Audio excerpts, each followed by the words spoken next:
Hi, my name is Coco. I'm from Boston, Massachusetts, and I am a doctor of pharmacy student at Western New England University. This may be a very generic answer, but ever since I was a kid, I've always known I wanted to be a pharmacist because I want to help others. The role of a pharmacist on the pharmacy team tends to be overlooked. However, many don't realize that we are some of the most accessible members of healthcare.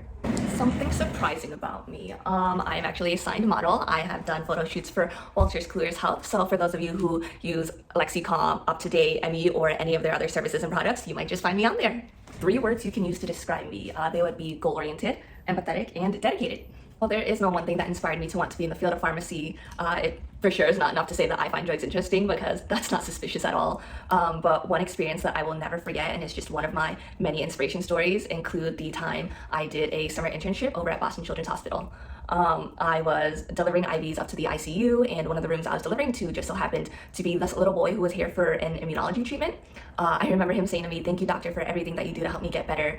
And I had to explain to him I wasn't a doctor, but I was just a pharmacy intern, but I really did appreciate the thank you. And so he gave me one of the many balloons that he had with him as a way for me to remember him by. And I remember feeling so touched and wanting to cry, and in that moment knowing that healthcare was where I wanted to be.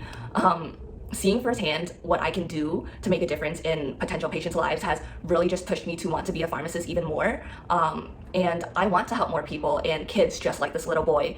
And even though my role in this instance was small, I know as a pharmacist, I can play a much bigger role in healthcare delivery. One piece of advice that I find invaluable in my career and study thus far has to be finding that passion and drive to just keep going. Burnout is such a real thing, but as long as you take care of yourself and as long as you have that passion, you'll never find yourself struggling. The legacy I want to leave behind as a pharmacist definitely has to be being a part of this revolution that is shifting towards patient-centered care and technological advances.